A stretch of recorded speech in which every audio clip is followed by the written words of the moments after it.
A história da humanidade é repleta de enigmas que desafiam nossa compreensão. Entre eles, poucos são tão perturbadores quanto os desaparecimentos inexplicáveis. Já se perguntou como é possível que alguém simplesmente evapore? Sem pistas, sem respostas, deixando para trás apenas perguntas que ecoam pelas décadas. Hoje, vamos mergulhar em 5 casos que continuam a intrigar investigadores e a fascinar o público. 5 histórias de pessoas que saíram para um dia comum e jamais retornaram para casa. 5 mistérios que, apesar de toda a nossa tecnologia e métodos investigativos modernos, permanecem sem solução. Prepare-se para conhecer desaparecimentos que desafiam a lógica e nos lembram que, mesmo no mundo hiperconectado de hoje, ainda existem sombras onde a clareza não consegue chegar. Em dezembro de 1913, o famoso escritor americano Ambrose Bierce, então com 71 anos, embarcou em uma jornada para o México. O país estava em plena Revolução Mexicana, um cenário caótico e perigoso. Antes de partir, Bierce escreveu para sua sobrinha: "Colocado contra um muro mexicano e fuzilado, por favor, saiba que considero isso uma forma bastante boa de sair desta vida." Bierce havia construído uma carreira sólida como jornalista e contista, conhecido por seu estilo mordaz de sarcástico. Seu livro mais célebre, O Dicionário do Diabo, revelava seu humor ácido e uma visão cética da sociedade.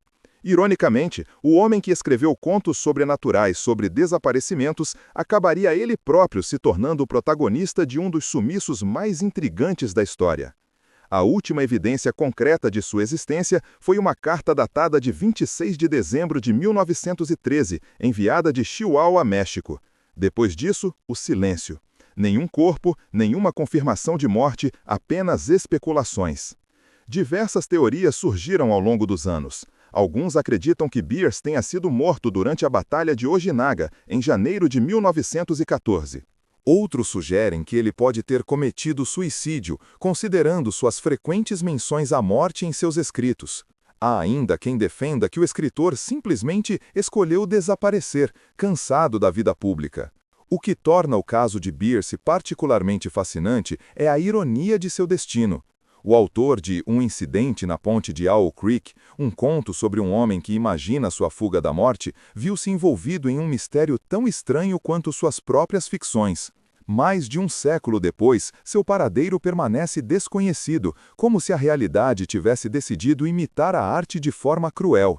As autoridades mexicanas da época, em meio ao caos revolucionário, não conseguiram ou não se interessaram em investigar o desaparecimento de um estrangeiro idoso. Assim, com o passar do tempo, as pistas esfriaram, tornando quase impossível determinar o que realmente aconteceu com Ambrose Bierce. Sua última viagem, que poderia ser vista como uma busca por uma grande aventura final, ou talvez um desejo de testemunhar a história sendo feita, transformou-se em seu legado definitivo, um mistério sem resposta. Um escritor que, como tantos personagens de suas histórias, desapareceu nas sombras do desconhecido. Na tarde de 5 de dezembro de 1945, 5 bombardeiros TBM Avenger da Marinha dos Estados Unidos decolaram da base naval de Fort Lauderdale, na Flórida, para uma missão de treinamento de rotina. O grupo, conhecido como Voo 19, era liderado pelo tenente Charles Taylor, um piloto experiente. O que deveria ser um exercício simples de navegação se transformou em um dos maiores mistérios da aviação. A missão, chamada Navegação 45, envolvia voar para leste sobre o Oceano Atlântico, realizar bombardeios de prática em Hen and Chicken Shoals e então seguir para o norte e retornar à base. As condições climáticas estavam boas, com visibilidade de 10 a 12 milhas náuticas. Os 5 aviões estavam em perfeitas condições, recém-revisados, e carregavam combustível suficiente para voar por mais de 5 horas. Aproximadamente 1h30 após a decolagem, mensagens confusas começaram a ser captadas pelo controle de tráfego aéreo. Taylor reportou que seus instrumentos não estavam funcionando corretamente e que não conseguia determinar sua posição. "Não sei onde estamos", disse ele pelo rádio. "Acho que estamos perdidos." As mensagens subsequentes revelavam crescente confusão e desorientação. À medida que o combustível diminuía, a situação ficava mais desesperadora. Taylor parecia acreditar que estavam no Golfo do México, quando na verdade provavelmente estavam sobre o Oceano Atlântico. Baseado nessa convicção errônea, ele dirigiu os aviões para o leste, afastando-os ainda mais da costa. O último contato por rádio ocorreu por volta das 19h04. Depois disso, silêncio. Quando os aviões não retornaram, uma operação massiva de busca e resgate foi imediatamente iniciada. Ironicamente, um dos hidroaviões PBM Mariner enviados para procurar o voo 19 também desapareceu, com 13 tripulantes a bordo. Apesar das buscas intensivas, que cobriram mais de 300 mil milhas quadradas, nenhum vestígio dos 5 bombardeiros ou do hidroavião de resgate foi encontrado. 14 aviadores do voo 19 e 13 do hidroavião de resgate desapareceram sem deixar rastro. O que torna esse caso particularmente intrigante é a falta de destroços. Os TBM Avenger eram aeronaves robustas, projetadas para sobreviver a condições severas. Se tivessem caído no mar, seria esperado que pelo menos alguns destroços flutuassem. Além disso, os aviões estavam equipados com botes salva-vidas, que seriam liberados automaticamente em caso de pouso na água. A ausência de evidências alimentou especulações. O incidente ocorreu na região conhecida como Triângulo das Bermudas, levando a teorias sobre fenômenos paranormais. Outros sugerem explicações mais prosaicas: desorientação espacial, falha de equipamento ou simplesmente erro humano combinado com condições meteorológicas que pioraram. O mistério do voo 19 permanece como um lembrete sombrio dos perigos do ar e do mar e da fragilidade da tecnologia humana diante das forças da natureza. 14 jovens pilotos, muitos recém-saídos da Segunda Guerra Mundial, desapareceram em um dia de dezembro aparentemente comum, deixando para trás apenas vozes fantasmagóricas nas transcrições de rádio. Na tarde quente de 30 de julho de 1975, James Riddle Hoffa, conhecido como Jimmy Hoffa, desapareceu do estacionamento do restaurante Matthews Red Fox, em Bloomfield Township, Michigan. O ex-presidente do poderoso sindicato dos Teamsters havia marcado um encontro com Anthony Giacalone e Anthony Provenzano, 2 conhecidos membros da máfia. Nenhum dos dois apareceu e Hoffa nunca mais foi visto. Hoffa não era um homem comum. Durante seu mandato como presidente dos Teamsters, de 1957 a 1971, ele transformou o sindicato na maior e mais influente organização trabalhista dos Estados Unidos. Sua ascensão ao poder foi marcada por alianças controversas com figuras do crime organizado, o que eventualmente levou à sua condenação por fraude e manipulação de júri em 1967. Após passar quase 4 anos na prisão, Hoffa foi perdoado pelo presidente Richard Nixon em 1971, com a condição de que não retornasse à atividade sindical até 1980. No entanto, determinado a recuperar sua posição de poder, Hoffa começou a trabalhar nos bastidores para retomar o controle do sindicato, antagonizando antigos aliados e inimigos. No dia de seu desaparecimento, Hoffa ligou para sua esposa às 14h15, informando que ninguém havia comparecido ao encontro e que ele retornaria para casa. Testemunhas confirmaram tê-lo visto no estacionamento do restaurante, aparentemente esperando por alguém. Seu carro foi encontrado no mesmo local, trancado, sem sinais de luta ou violência. A investigação do FBI sobre o desaparecimento de Hoffa tornou-se uma das mais extensas e caras da história da agência. Milhares de pessoas foram entrevistadas, centenas de intimações emitidas e inúmeras pistas seguidas. Apesar disso, nenhuma acusação formal foi feita em relação ao caso. Ao longo dos anos, diversas teorias surgiram sobre o destino de Hoffa. Uma das mais persistentes sugere que ele foi assassinado por ordens da máfia e seu corpo descartado em algum local remoto ou destruído em um incinerador industrial. Outras versões incluem a possibilidade de seu corpo ter sido enterrado sob o estádio Giant Stadium em New Jersey, teoria desmentida com a demolição do estádio em 2010, compactado em um carro em um ferro velho ou até mesmo dissolvido em ácido. Em 2013, o FBI, seguindo uma dica, escavou um terreno em Oakland Township, Michigan, mas nenhuma evidência foi encontrada. Em 2019, o caso ganhou novo impulso com o filme O Irlandês, baseado nas alegações de Frank Sheeran, que em seu leito de morte confessou ter assassinado Hoffa. O desaparecimento de Hoffa representa mais do que apenas um mistério criminal. Simboliza o fim de uma era na história sindical americana e nas relações entre sindicatos e o crime organizado. Sua figura controversa, admirada por muitos trabalhadores como um defensor incansável e vista por outros como um corrupto aliado da máfia, continua a fascinar o público americano. Oficialmente, Jimmy Hoffa foi declarado morto em 30 de julho de 1982, exatamente 7 anos após seu desaparecimento. No entanto, na ausência de um corpo ou evidências conclusivas, seu caso permanece aberto, um fantasma inquieto na história criminal americana. Um homem poderoso que, apesar de toda a sua influência, não pôde escapar do destino que ele próprio ajudou a traçar. Na madrugada de 8 de março de 2014, o voo MH370 da Malaysia Airlines decolou do Aeroporto Internacional de Kuala Lumpur com destino a Pequim. A bordo estavam 227 passageiros e 12 tripulantes. O que deveria ser uma viagem rotineira de pouco mais de 6 horas se transformou em um dos mistérios mais desconcertantes da aviação moderna. Aproximadamente 40 minutos após a decolagem, às 0h19, o último contato verbal foi feito entre a tripulação e o controle de tráfego aéreo da Malásia. "Boa noite, Malaysian 370", foram as últimas palavras ouvidas do copiloto Farik Abdul Hamid. Minutos depois, o transponder da aeronave foi desligado, fazendo com que o avião desaparecesse dos radares convencionais. O que se seguiu foi uma sequência de eventos bizarros. Dados de radar militar posteriormente revelaram que, após perder contato, o Boeing 777-200ER fez uma guinada brusca para a esquerda, desviando-se completamente de sua rota planejada. Em vez de continuar em direção ao nordeste rumo à China, a aeronave voltou a cruzar a Península Malaia, virou para o sudoeste e continuou voando por várias horas. A última localização conhecida do avião foi captada por satélites da empresa britânica Inmarsat, que detectaram sinais periódicos do sistema de comunicação ACARS. Esses handshakes indicaram que o avião continuou voado por aproximadamente 7 horas após perder contato com o controle de tráfego aéreo.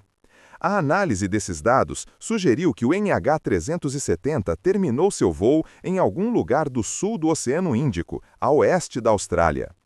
O que se seguiu foi a maior e mais cara operação de busca e resgate da história da aviação civil.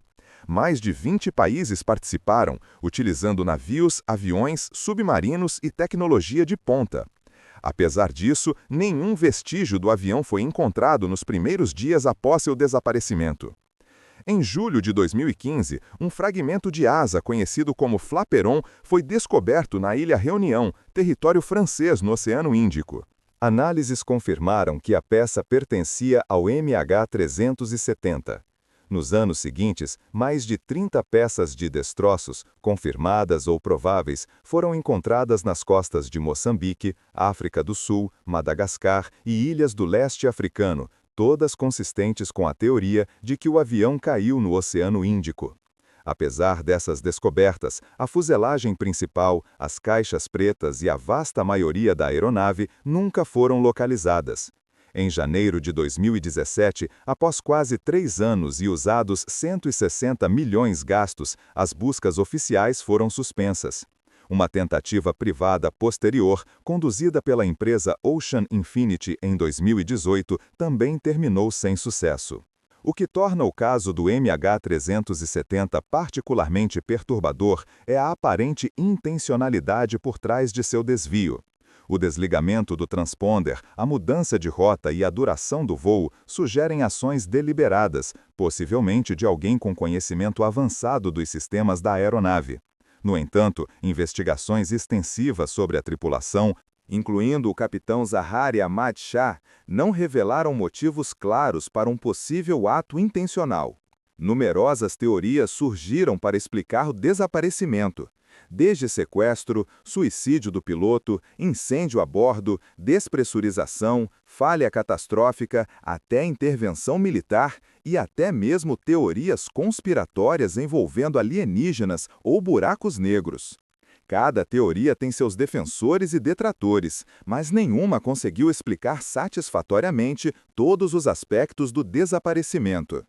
Para as famílias das 239 pessoas a bordo, a falta de respostas definitivas impede o fechamento emocional necessário.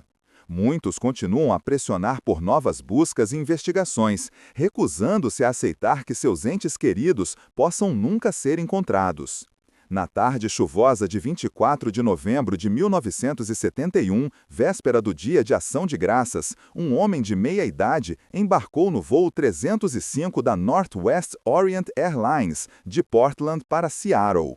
Usando óculos escuros e identificando-se como Dan Cooper, erroneamente reportado pela mídia como DB Cooper, ele sentou-se na fileira 18, pediu um bourbon com soda e acendeu um cigarro. Pouco após a decolagem, Cooper passou um bilhete para a aeromoça Florence Schaffner. Pensando ser apenas o número de telefone de um passageiro solitário, ela inicialmente guardou o papel sem ler. Cooper inclinou-se e sussurrou: "Senhorita, é melhor você olhar esse bilhete. Eu tenho uma bomba." O bilhete exigia 4 paraquedas e R$200 mil em notas de $20 não marcadas. Cooper ameaçava explodir o avião caso suas demandas não fossem atendidas. Quando o avião pousou em Seattle, as autoridades entregaram o dinheiro e os paraquedas. Cooper libertou todos os 36 passageiros e parte da tripulação, mantendo apenas o piloto, copiloto, engenheiro de voo e uma aeromoça. Após reabastecer, o Boeing 727 decolou novamente, seguindo as instruções de Cooper, rumo ao México em baixa altitude, menos de 10 mil pés, e com os flaps abaixados. Em algum momento entre 2013 e 2045, enquanto sobrevoavam uma região montanhosa e densamente arborizada entre Seattle e Reno, Cooper abriu a porta traseira da aeronave e saltou na escuridão, enfrentando chuva, temperaturas negativas e ventos de mais de 300 km por hora. Apesar de uma extensa busca envolvendo o FBI, forças militares e voluntários, Cooper nunca foi encontrado, vivo ou morto. O único vestígio material recuperado ocorreu em 1980, quando um menino de 8 anos, brincando na margem do rio Columbia, desenterrou um pacote contendo $5.800 em notas de $20, cujos números de série correspondiam ao resgate pago. O caso DB Cooper é singular por vários motivos. Foi o único sequestro de avião não resolvido na história da aviação comercial americana. Cooper demonstrou conhecimento sobre aviação, paraquedismo e procedimentos de segurança, solicitando paraquedas específicos e discutindo detalhes técnicos com a tripulação. Ele escolheu uma aeronave, Boeing 727, que podia voar lentamente sem estolar e possuía uma escada traseira que poderia ser aberta durante o voo, uma característica que a maioria dos passageiros desconhecia. Ao longo das décadas, mais de 1.000 suspeitos foram investigados, incluindo ex-militares, pilotos desempregados e criminosos conhecidos. Alguns confessaram ser Cooper, mas nenhuma confissão resistiu ao escrutínio do FBI. Em julho de 2016, após 45 anos de investigação infrutífera, o FBI oficialmente suspendeu o caso ativo, embora continue aceitando evidências físicas e informações relevantes. O mistério de D.B. Cooper transcendeu o crime para se tornar parte do folclore americano. Ele é retratado na cultura popular como um bandido romântico, um homem comum que desafiou o sistema e escapou. Bares no noroeste do Pacífico realizam celebrações anuais no D.B. Cooper Day. Livros, documentários e teorias conspiratórias continuam a surgir, propondo explicações que vão desde a morte durante o salto até uma nova vida assumindo identidade falsa. O que fascina as pessoas sobre Cooper não é apenas o desaparecimento em si, mas o que ele representa, um golpe ousado realizado com calma, sofisticação e sem violência física. Em uma época de crescente vigilância e segurança, a ideia de alguém realizando um crime audacioso e simplesmente desaparecendo nas nuvens continua a capturar a imaginação coletiva, um lembrete de que, mesmo em nosso mundo tecnológico, alguns mistérios permanecem intocados pelo tempo. Em 31 de janeiro de 2013, uma estudante canadense de 21 anos chamada Elisa Lam desapareceu durante sua viagem pela Califórnia. Hospedada no Hotel Cecil, no centro de Los Angeles, Elisa havia mantido contato regular com seus pais em Vancouver até o dia de seu desaparecimento. Preocupados com o súbito silêncio da filha, eles acionaram as autoridades. O Hotel Cecil, onde Elisa estava hospedada, já carregava uma reputação sombria.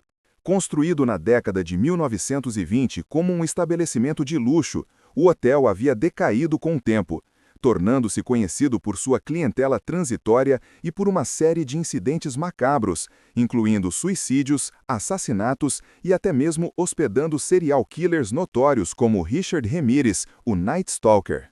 A investigação inicial não revelou pistas sobre o paradeiro de Elisa. No entanto, em 14 de fevereiro, o Departamento de Polícia de Los Angeles divulgou um vídeo de vigilância do elevador do hotel, capturado no dia do desaparecimento. As imagens mostravam Elisa comportando-se de maneira extremamente bizarra. No vídeo, Elisa entra no elevador e pressiona vários botões. Quando as portas não fecham, ela espia cautelosamente o corredor, como se estivesse sendo seguida. Em seguida, ela se esconde em um canto do elevador, sai para o corredor, faz gestos estranhos com as mãos, parece conversar com alguém invisível e entra e sai do elevador repetidamente. Em determinado momento, ela parece estar jogando uma espécie de esconde-esconde com alguém fora do campo de visão da câmera. O vídeo termina com ela saindo do elevador e desaparecendo no corredor, enquanto as portas finalmente se fecham. As imagens perturbadoras viralizaram rapidamente, gerando milhões de visualizações e inúmeras teorias sobre o que poderia estar acontecendo com a jovem. Algumas pessoas sugeriram que ela estava sob efeito de drogas, outras apontavam para um possível surto psicótico, e havia quem defendesse teorias sobrenaturais, incluindo possessão demoníaca ou encontro com um fantasma. 19 dias após seu desaparecimento, o mistério de Elisa Lam tomou um rumo ainda mais sinistro.